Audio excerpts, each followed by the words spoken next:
A new axis of power is forming, and its architect is not in Washington, Beijing, or Moscow. He is in Ottawa. Mark Carney, the former central banker whispered to be Canada's next political heavyweight, is executing a global maneuver of staggering ambition. While Donald Trump faces intensifying legal and political pressure at home, a more subtle, more dangerous challenge is crystallizing abroad. Carney is quietly constructing a diplomatic and financial coalition designed explicitly to counter and contain Trumpism.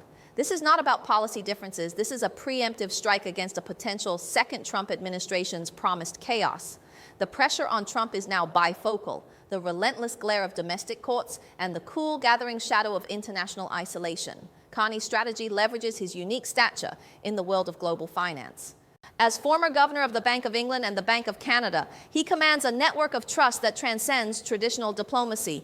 Over the past 6 months, under the radar of mainstream political reporting, he has convened a series of discreet meetings. The locations are telling: the conference rooms of the Bank for International Settlements in Basel, the private dining clubs of the City of London, the lakeside retreats at the World Economic Forum in Davos. The attendees are not politicians, but the true guardians of the global economic order: current and former central bankers, sovereign wealth fund managers, and the CEOs of the world's largest asset managers like BlackRock and Vanguard. The agenda is singular: contingency planning. Their discussions focus on financial fire breaks, tools and protocols to stabilize currency markets, backstop trade flows, and provide emergency liquidity to nations targeted by punitive U.S. tariffs.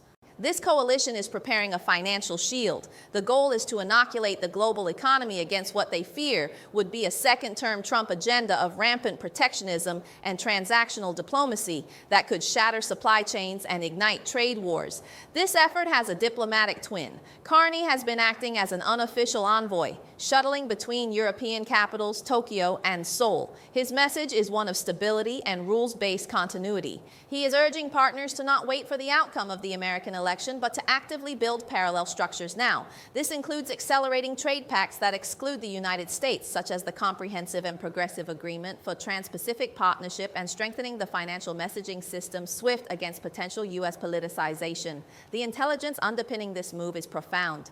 Assessments from Canada's allies, including Five Eyes partners, reportedly warn of a second Trump term pursuing an America alone policy with unpredictable aggression. These assessments cite Trump's own rhetoric on abandoning NATO allies, imposing blanket tariffs, and seeking deal-making with adversaries like Russia at the expense of traditional alliances. Carney is not just hearing these fears, he is operationalizing a response. The growing pressure on Trump domestically creates a crucial window of opportunity for Carney's international gambit.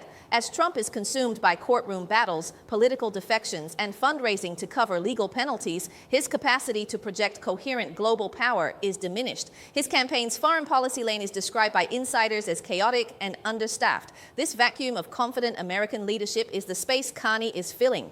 He is presenting a compelling alternative: a network of predictable, rules-oriented nations anchored not by military might, but by financial integrity and shared economic interest. A key pillar of this strategy is climate finance. Carney, as the UN Special Envoy on Climate Action, has been mobilizing trillions in private capital for the green transition. This puts him at the head of the largest capital reallocation in human history. He is now subtly linking this financial imperative to geopolitical resilience.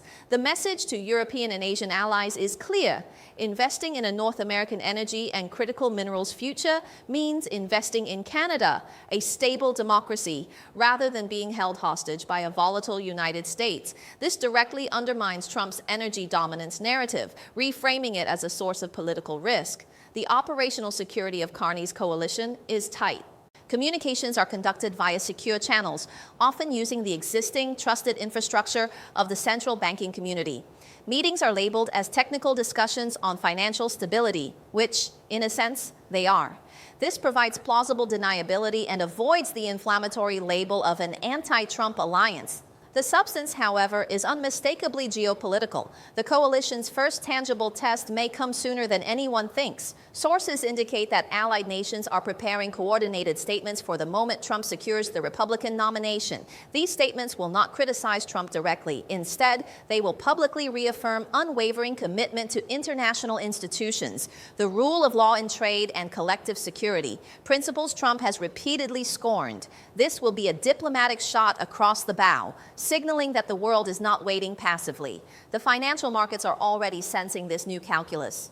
The Canadian dollar and sovereign bonds are receiving unusual levels of favorable attention from international investors seeking a safe haven asset within North America. This is a direct flight from perceived U.S. political risk. Carney's reputation for steady-handed crisis management, honed during the 2008 financial meltdown, is a potent asset in this environment. He represents the antithesis of Trumpian volatility. The historical parallel is not to a politician, but to a figure like Jean Monnet, the quiet bureaucrat who laid the intellectual and institutional groundwork for the European Union. Carney is working in that same technocratic foundational mode, but at a global financial scale. His aim appears to be the creation of a stability bloc. The pressure on Trump from this front is insidious. It does not generate dramatic headlines about indictments, but it fundamentally alters the landscape he would re-enter. It means that on day one of a potential second term, he would not face a world of pliant allies, but a pre-organized coalition with the financial tools to resist his demands. The costs of starting trade wars would be immediately higher. The ability to use the US dollar as a unilateral weapon would be marginally but perceptibly reduced. This is about raising the price of disruption. Furthermore, Carney's activities are legitimizing and encouraging domestic US actors. Large multinational corporations terrified of global tariff wars are privately applauding this behind-the-scenes bulwark. Key Republican donors with vast international business interests are quietly being briefed. The message is that a Trump victory could mean instant financial turbulence and the erosion of the dollar's privileged status. This sows doubt in a crucial part of Trump's base. The revelation of Carney's role is also reshaping Canada's place in the world. It is a move from middle power diplomacy to strategic orchestration. This carries significant risk. If Trump were to win and discover the full extent of this preparation, the retaliation against Canada could be severe. But Carney and his backers are calculating that the risk of being unprepared is far greater. They are building a fire department before the arsonist returns to town. The personal dimension is fascinating. Carney, a man with no elected mandate, is wielding more international influence than most heads of state. This speaks to the unique power of central banking networks in our modern era, a realm where trust is currency and calm is a strategic asset. His every move is a silent critique of Trump's transactional, zero-sum worldview. As Trump's legal pressures mount, with trials, judgments, and a draining cash war, the international pressure engineered by Carney tightens another crucial vice. It frames the election not merely as a domestic choice, but as a global referendum on stability versus chaos. This international narrative seeps back into the U.S. media ecosystem, adding to the overwhelming sense of Trump as a uniquely risky proposition. The coming months will test this nascent coalition. Can it hold without the glue of a common overt enemy? Can it translate quiet understandings into concrete action during a crisis? The ultimate reveal of Carney's project may come at the next G20 meeting. Watch for the body language, the sidelined conversations, the collective statements that pointedly exclude the U.S. delegation. That will be the visible manifestation of the pressure building in private. For now, the operation remains in the shadows, a quiet assembly of financial and diplomatic circuitry, but its potential energy is immense. Donald Trump is under growing pressure, and a significant portion of that pressure is being meticulously pipelined from conference rooms in Basel, London, and Ottawa, directed by a man who believes the world cannot afford to wait and hope.